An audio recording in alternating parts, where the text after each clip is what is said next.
রাধে রাধে বন্ধুরা, সবাই কেমন আছো? আশা করছি সবাই ভালো আছো, সুস্থ আছো। আমরাও বেশ ভালো আছি, সুস্থ আছি। অন্য দিনের মতো আজকেও একটা ব্লগ নিয়ে তোমাদের কাছে হাজির হয়েছি। তো সকালবেলায় ঘুম থেকে উঠেই সব কাজ সেরে এখন স্নান করে পুজো টুজো সেরে নিলাম। আজকে বর অনেক দিন পরই বাড়ি আসবে, প্রায় 16 থেকে 17 দিন পর। বর গিয়েছিল জয়পুরে এখন বরের শিফটিং হয়ে গিয়েছে, নতুন কোম্পানি জয়েন করেছে। আর সেজন্য আমরাও চলে যাব, আমিও চলে যাব। তো কিছু এখন প্যাকিং চলছে, এখনও কিছু প্যাকিং বাকি আছে। তো জানি না কত দূর কী করতে পারবো। তো এখনও পর্যন্ত গুজরাটে আমাদেরকে প্রায় 1 সপ্তাহ মতো থাকতে হবে।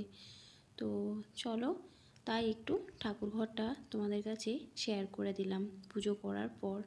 তো চলো দেখতে থাকো। তো এখানে পুজো করে নিয়েছি, তাই রাধা গোবিন্দর দর্শন একবার সবাই করে নাও। এই যে দেখতে পাচ্ছ ক্যালেন্ডারগুলো, এগুলো আমি বাড়ি থেকে এনেছিলাম। এখানে ক্যালেন্ডারগুলো কিছুই বুঝতে পারি না। তো রান্নাঘরে জিনিসপত্র দেখো কিছু আছে আর কিছু প্যাকিং করে নিয়েছি। ঘরের ভেতরেও কিছু জিনিসপত্র আছে যেগুলো নোংরা হয়েছিল, সেগুলো সব ভালোভাবে ধোয়া মোছা করে জল ঝরানোর জন্য এখন রেখে দিয়েছি। আর কিছু দেখতে পাচ্ছ এখানে প্যাকিং হয়েছে। তো এখনও কিন্তু প্রচুর জিনিস বাকি আছে। তো এই জিনিসগুলো সব জল ঝরে গেলে আস্তে আস্তে সব প্যাকিং শুরু করব। তো বন্ধুরা দেখো, এখন ভেতরের ঘরে জিনিসগুলো অনেক প্যাকিং হয়ে গিয়েছে।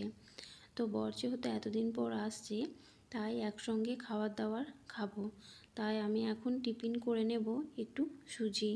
তো বড় বলল যে কিছু বানাও, আমি বাড়িতে যেয়ে একটু টিফিন করব। তাই আমি সুজি বানিয়ে নিয়েছি। আর এখানে বানিয়ে নিয়েছি দেখো বেগুন পোড়া। রুটি দিয়ে আমি খাবো। আমার রুটি দিয়ে বেগুন পোড়া খেতে ভীষণ ভালো লাগে। কারা পছন্দ করো রুটি দিয়ে বেগুন পোড়া খেতে? তো এখানে দেখো আটা মাখা হয়ে গিয়েছে, প্রায় 4 থেকে 5টা করব। তাই এখানে লেচি কেটে নিয়েছি। আর এটা দেখো ফুলকপি আলুর একটু রসা করব। আর যে ডাল ছোলা আছে সেই ছোলা দিয়ে গরম গরম বড়া বানাবো। তো এখন দেখো সুজিটা হয়ে গিয়েছে। তো চলো একটা প্লেটের মধ্যে ভালোভাবে রেখে দিই আর পিস করে এটাকে কেটে নিই। তো বন্ধুরা এই মাত্র রান্নাবান্না কমপ্লিট হলো। রান্নাবান্না বলতে সবজি করলাম আর বেগুন পোড়া করেছি। আর ওই ডাল ছোলা হয় না, সেই ছোলা আজকে ভাবলাম একটু পেস্ট করে বড়া করব, খুব ভালো লাগে খেতে। তো দেখছো এটা রেখে দিয়েছি হাত মোজাটা। তো এখনও বর তো বাড়ি এখনও আসেনি, এখনও রাস্তায় আছে।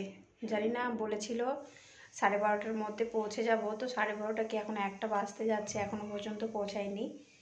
তো ভাবছি এলে একসঙ্গে খাওয়া দাওয়া করবো। এতদিন পর যেহেতু আসছে, একসঙ্গে খাওয়া দাওয়া করবো। আর চলো এখন কিছু জামা কাপড় আছে, সেই জামা কাপড়গুলো সব রোদে দিয়ে আসি। তো চলো তোমরা ভিডিওটা দেখতে থাকো। আর মাথায় স্নান করেছি আজকে। তো চলো। তো বন্ধুরা রান্নাবান্না করে একটু তোমাদের সঙ্গে গল্প করলাম। তারপর দেখো আবার রান্নাঘর চলে এসেছি। তো এখন করে নিয়েছি দেখো বড়া করে নিয়েছি, বানিয়ে নিয়েছি বড়াটা। আর এখানে দেখো পিস পিস করে সুজিগুলো নিয়েছি, খেতে কিন্তু খুব ভালো হয়েছিল। আর এখানে রুটিও নিয়ে নিয়েছি, বরকে এদিকে খাবারও দিয়ে দিয়েছি। তো খাবার খাওয়ার পর দেখো বর ফোন করছে, একটু কথা বলছে। আর এখানে আমি সেই সময় একটু ভিডিও করে নিয়েছি। তো চলো ভিডিওটা দেখতে থাকো, আবার দেখা হচ্ছে তোমাদের সঙ্গে। তো বন্ধুরা খাওয়া দাওয়ার পর আর তোমাদের কাছে আসতে পারিনি। এখন ঘড়ির সময় প্রায় 8টা, শুভ সন্ধ্যা। তো এখন ভেবেছিলাম যে রাতেরবেলায় খাবার বানাবো। তো পাশের বাড়ির রাধা দিদি দেখো এখানে খাবার দিয়ে গিয়েছে। এটা বিরিয়ানি বানিয়েছে সয়াবিন দিয়ে, বেশ ভালো লাগছিলো খেতে। আর পাশের বাড়ির আন্টিও দিয়ে গিয়েছে নতুন কি একটা জিনিস বানিয়েছে, এটা দিয়ে গিয়েছে। সত্যি খুব খারাপ লাগছে এই মানুষগুলোকে ছেড়ে যেতে, খুবই খারাপ লাগছে। প্রায় 6 মাসের মধ্যেই মানুষগুলো মানে আমাকে খুব আপন করে নিয়েছিল। আর জানি না নতুন জায়গায় যাওয়ার পর ওখানকার মানুষজন কেমন হবে, রাস্তাঘাট কেমন হবে, কিছুই তো জানি না। তবে বড্ড মিস করব গুজরাটকে, মানুষজনগুলোকে বড্ড মিস করব। তো যাই হোক, এখানে দেখো খাবার বেড়ে নিয়েছি। তো এখানে আমি এই দেখো খাবার বেড়ে নিয়েছি, বর এদিকে খাবার খাচ্ছে। তো আন্টির খাবারটাও দারুণ টেস্টি হয়েছিল। সবথেকে বেশ ভালো লাগলো আমাকে সাম্বারটা। সাম্বারটা আমি ফার্স্ট টাইম খেলাম, খুব ভালো লেগেছিল। আর রাধা দিদির খাবারটাও বেশ ভালো লেগেছিল। দেখো বরের খাওয়া কিন্তু অনেকটাই কমপ্লিট। তো খাওয়া দাওয়া করে বর শুয়ে পড়েছে, আমি এখনও শুতে যাইনি, তাই ভাবলাম ভিডিওটা শেষ করব। তো তাই সোজা রান্নাঘর চলে এলাম। তো দেখো সব কিছু ধোয়া মোছা কমপ্লিট। তো চলো এখানেই শেষ করে দিচ্ছি। সবাই ভালো থেকো, সুস্থ থেকো, টাটা।